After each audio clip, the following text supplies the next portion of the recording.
Hello and thanks for tuning in to Me and My Golf. We're your coaches Piers and Andy, and you've joined us at Royal Birkdale. Andy, what are we doing here? Right, we're going to show you guys what it takes to win here at Royal Birkdale to get your hands on that claret jug.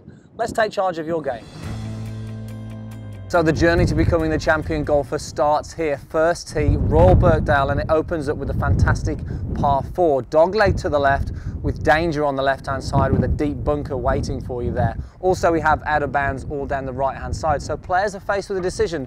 Do they hit it to this 230 to 250 mark on the fairway, or do they take on the dogleg with a driver? Now, Piers, it's important for the guys to get off to a good start. What sort of things are they going to be doing to make sure they start right? Well, Andy, they may be a little bit nervous, but they're going to look to nail that pre-shot routine. Now, we say a lot that whatever you focus on is what you move towards. Now, so many golfers in their pre-shot routine will go, don't hit it out of bounds, don't hit it in the bunker, or I normally hit out of bounds and normally in the bunker. That's the same thing. You're imagining hitting a bad shot. So we need you to imagine the perfect shot. Now, you can do this out of your own eyes, or you can imagine you're out there hitting that golf shot. It's all part of this imagery that we're after. So you can actually see the golf ball flying down the fairway with that beautiful golf swing.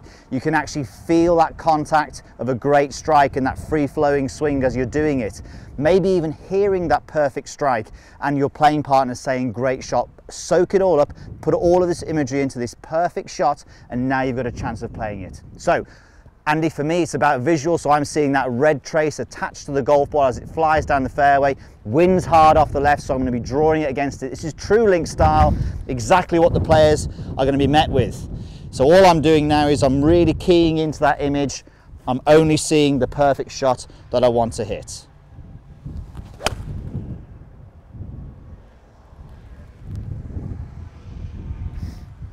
It's inevitable that even the straightest hitters at Birkdale will be hitting into these pot bunkers. Now, lots of them on the golf course. We're on the signature hole, the 12th. It's a par 3, 181 yards.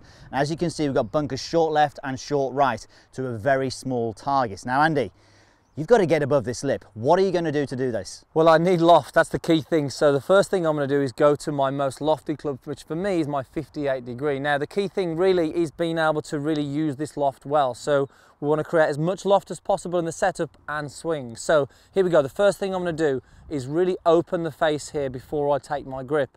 Then place the hands on here. So I'm using that loft now. Now, when it comes to taking my setup, I'm going to make sure I actually lower the handle. Now, to help me do this, I'm going to go really wide stance here. So really wide stance, really low handle. Now, you can see the loft on that face is almost pointing up at my face. Now, the key thing now is for me, a little bit of weight on the lead leg, but regarding the swing, we really want to make sure now I'm going to accelerate the club head past the hands in order to keep that loft on there. But I need the speed because I now need to get it up and over that lip. Speed and loft. Speed and loft. So nice wide stance, handle low. Really, hopefully, I can just get this popping up over that lip and see how I get on. Here we go.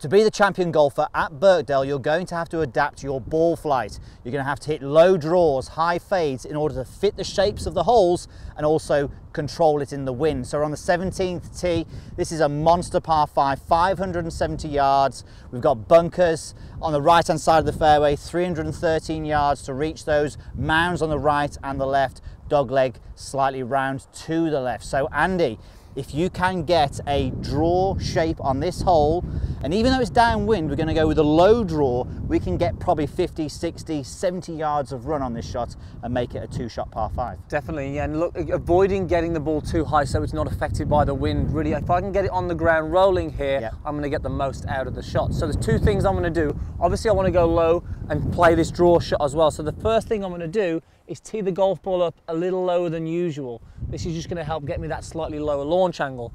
The key to hitting this low shot is creating a low dynamic loft when we strike the golf ball. So what I'm going to do to help is I'm going to move the ball position a little bit back in the stance.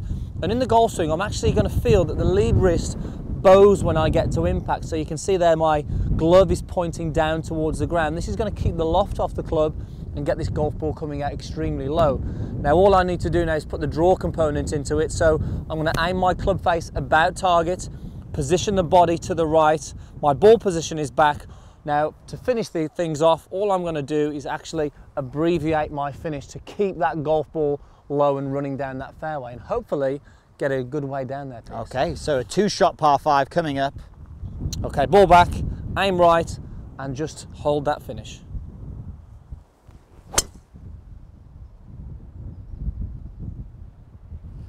Your journey to becoming the champion golfer is almost complete. You're on the 18th hole, you have 2 putts to win. This is high pressure and it's really important that you hold your nerve and get the job done. 2-putting from distance is all about feel. Now, when you are under pressure, we tend to lose that feel. We tend to grip the putter a little bit tighter.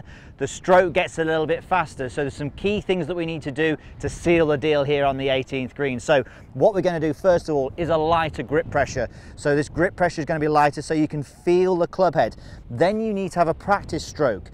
Getting that practice stroke to match the actual shot that you're going to hit. That one wasn't good enough, so I'm going to do it again. So from here, I'm really feeling and recreating the length and speed of the stroke that I need. From there, you're ready to go. Now, obviously, we're playing at Birkdale. We're playing in the open. It's exceptionally windy, so I'm just going to widen my stance just that little bit. And then from there, one last look at the hole and recreate that practice stroke.